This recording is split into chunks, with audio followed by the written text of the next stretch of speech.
Indonesia kemarin 29 Oktober 2024 mantan Menteri Perdagangan ditangkap karena kebijakan impor gula yang terjadi sekitar medio 2015-2016. Yang bersangkutan memberikan izin impor gula mentah atau raw sugar ke salah satu perusahaan senilai 105.000 ton. Akunya penasaran, bener hanya 105.000 ton, dan aku jadi ingat peristiwa nyelekit di hatiku di tahun 2016. Rike Diah Pitaloka tolak impor gula mentah. Rapat Komisi 6 DPR RI dengan mantan menteri yang katanya menyerahkan semuanya pada Tuhan.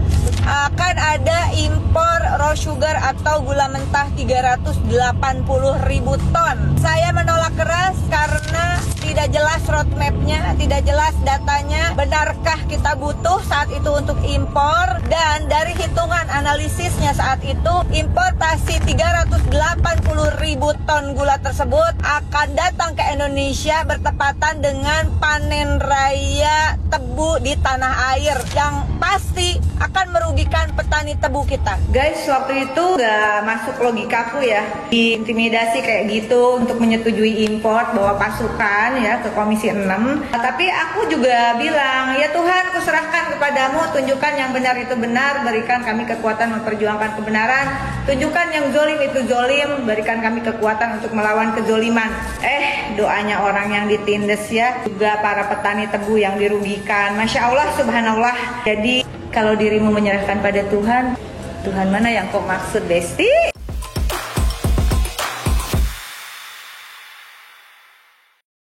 Mantan Menteri Perdagangan Thomas Lembong atau yang akrab dipanggil Tom Lembong baru-baru ini menjadi tersangka dalam kasus impor gula.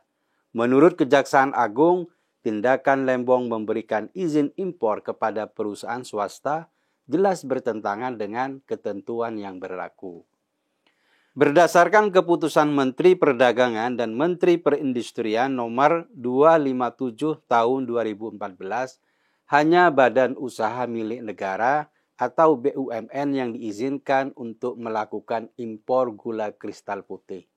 Namun, Tom tidak hanya melanggar ketentuan tersebut, tetapi juga mengabaikan mekanisme koordinasi yang seharusnya dilakukan dengan instansi terkait. Laporan menunjukkan bahwa tindakan Tom tidak hanya merugikan negara, tetapi juga berdampak langsung pada masyarakat. Dengan harga gula yang mencapai 26.000 per kilogram, masyarakat harus menanggung beban tambahan, terutama bagi kalangan yang ekonominya sudah tertekan. Ini semakin memperburuk keadaan bagi mereka yang telah berjuang menghadapi inflasi dan naiknya harga barang kebutuhan pokok lainnya. Keputusan Kejaksaan Agung yang mentersangkakan Tom Lembong telah membuat publik terkejut dan menimbulkan berbagai pertanyaan. Banyak yang bertanya-tanya, ada apa di balik langkah ini? Sebelumnya, Kejaksaan berhasil menciduk maklar kasus di Mahkamah Agung seperti dalam kasus Tanur, dan sekarang giliran Tom Lembong. Timing penetapan tersangka ini pun dipertanyakan. Mengapa baru sekarang setelah 9 tahun berlalu? Pertanyaan yang muncul juga mengarah pada mengapa hanya Tom Lembong yang dijadikan tersangka, padahal banyak pejabat lain yang juga memiliki masalah yang sama. Apakah status Tom sebagai oposisi menjadi faktor pertimbangan? Skeptisisme ini muncul di tengah harapan publik yang tinggi terhadap komitmen Prabowo untuk memberantas korupsi. Seperti yang dia ungkapkan, soal ikan busuk berawal dari kepala. Harapan ini patut didukung, tetapi penting juga untuk memastikan bahwa pemberantasan korupsi dilakukan secara adil dan juga tepat sasaran. Kita tidak ingin melihat adanya tebang pilih atau kriminalisasi yang merugikan individu tanpa alasan yang jelas. Namun, terlalu dini untuk menuduh bahwa kejaksaan melakukan politisasi hukum dalam kasus ini. Sebaiknya kita biarkan aparat hukum menjalankan tugasnya untuk membuka kasus ini kepada publik. Kita harus berhati-hati dalam mengambil sikap. Tidak seharusnya membela Tom Lembong secara membabi buta, tetapi juga jangan terburu-buru menuduh kejaksaan melakukan kriminalisasi. Kita harus menunggu perkembangan lebih lanjut untuk mendapatkan gambaran yang lebih jelas. Pertanyaan lain yang ramai di medsos adalah kenapa hanya Tom Lembong yang kena? Impor gula itu memang akan terus dilakukan, terutama kebutuhan industri, karena jumlah produksinya tidak mencukupi. Namun, biasanya yang melakukan itu adalah BUMN, bukan perusahaan swasta. Nah, dalam kasus Tom Lembong ini, dia kena karena menyalahi aturan itu. Pihak yang mengimpor gula adalah perusahaan swasta, apalagi di tahun 2015 ada indikasi penyalahgunaan impor yang mestinya untuk kebutuhan industri malah diedarkan ke masyarakat. Sebelum terjerat kasus ini, Tom Lembong dikenal sebagai Menteri Perdagangan yang berani melakukan inovasi dalam sektor perdagangan Indonesia. Diangkat pada tahun 2015, Lembong berkomitmen untuk meningkatkan daya saing produk dalam negeri dan menciptakan iklim investasi yang lebih baik. Ia mendorong penghapusan regulasi yang menghambat dan mengedepankan digitalisasi untuk menciptakan sistem perdagangan yang lebih efisien. Namun, tidak semua kebijakan yang diambilnya berjalan mulus. Beberapa keputusan, terutama yang terkait dengan impor pangan, seringkali menuai kritik. Banyak pihak menilai bahwa langkah-langkah tersebut tidak didasarkan pada data pasar yang akurat. Salah satu keputusan paling kontroversial adalah memberikan izin impor kepada perusahaan swasta dalam konteks gula. Kebijakan ini sangat disoroti karena berpotensi merugikan petani lokal dan mempengaruhi stabilitas pasar domestik. Selain dikenal sebagai mantan menteri, Tom Lembong juga dikenal luas sebagai salah satu tim sukses Anies Baswedan pada Pilpres 2024 lalu. Komentar-komentarnya soal Jokowi juga sempat menghebohkan publik, terutama ketika namanya disinggung Gibran dalam debat Capres. Mendengar Tom Lembong jadi tersangka kasus impor gula, Anies Baswedan terkejut. Anies menyatakan bahwa ia menghormati proses hukum yang sedang berlangsung dan berharap kasus ini dapat segera terpecahkan. Namun ia juga menekankan pentingnya menjaga kepercayaan publik. Dalam pandangannya, Tom Lembong adalah sosok yang selalu memprioritaskan kepentingan publik dan fokus memperjuangkan kelas menengah Indonesia yang terhimpit. Anies menyebut Tom sebagai orang yang lurus dan bukan tipe orang yang suka neko-neko. Namun, meski demikian, fakta bahwa Tom dijadikan tersangka kasus korupsi tidak bisa diabaikan, kecuali jika Tom bisa membuktikan sebaliknya di pengadilan nantinya. Statusnya sebagai tersangka menjadi sorotan penting.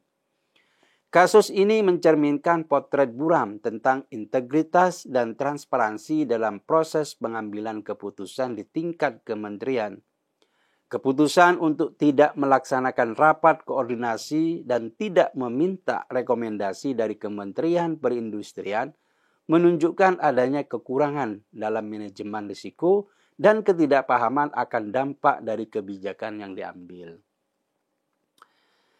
Dalam konteks yang lebih luas, kasus ini adalah pengingat bahwa reformasi birokrasi masih sangat dibutuhkan di Indonesia. Kejadian ini menunjukkan bahwa meskipun ada regulasi yang ditetapkan, pelaksanaannya seringkali tidak konsisten. Ini juga menggarisbawahi perlunya pengawasan yang lebih ketat terhadap keputusan-keputusan yang diambil oleh pejabat publik. Upaya untuk memberantas korupsi harus melibatkan bukan hanya penegakan hukum, tetapi juga peningkatan akuntabilitas dalam pemerintahan. Kasus korupsi yang menjerat Tom Lembong harus menjadi momentum bagi pemerintah untuk mengevaluasi kembali kebijakan dan prosedur yang ada. Pemerintah perlu memastikan bahwa setiap keputusan yang diambil tidak hanya memenuhi aspek legalitas, tetapi juga etika dan moralitas. Masyarakat perlu diyakinkan bahwa pemimpin mereka bertindak untuk kepentingan umum, bukan untuk kepentingan segelintir orang. Kasus impor gula ini juga memperlihatkan ironi yang mendalam. Sementara petani tebu terus mengeluh tentang harga jual tebu mereka yang rendah, pemerintah justru melakukan impor. Ini menambah derita petani lokal yang bergantung pada harga yang stabil untuk keberlangsungan hidup mereka. Kebijakan yang tidak berkesinambungan menunjukkan bahwa pemerintah perlu lebih peka terhadap kondisi di lapangan. Di tengah krisis kepercayaan ini, sangat penting bagi masyarakat untuk tidak hanya berfokus pada penegakan hukum, tetapi juga pendidikan politik masyarakat. Masyarakat harus berani bersikap kritis terhadap kebijakan yang diambil, terutama jika kebijakan tersebut berpotensi merugikan. Masyarakat juga harus didorong untuk terlibat dalam proses pengambilan keputusan agar suara mereka didengar dan dipertimbangkan. Semoga saja pemerintahan mendatang, terutama di bawah Prabowo Gibran, bisa belajar dari penyelewengan yang terjadi dalam kasus impor gula yang melibatkan Tom Lembong. Ini adalah kesempatan untuk melakukan evaluasi mendalam terhadap kebijakan yang ada dan memastikan bahwa keputusan-keputusan yang diambil berlandaskan pada kepentingan rakyat, bukan kepentingan sekelompok orang tertentu. Dengan demikian, reformasi yang diharapkan bisa terwujud dan kepercayaan publik terhadap pemerintah bisa pulih. Masyarakat juga harus kritis dan peka terhadap indikasi penyimpangan kekuasaan. Penting bagi semua pihak untuk mengambil pelajaran dari kasus ini. Karena ini bukan hanya tentang satu individu, tetapi tentang bagaimana sistem yang ada dapat diperbaiki untuk kepentingan seluruh masyarakat.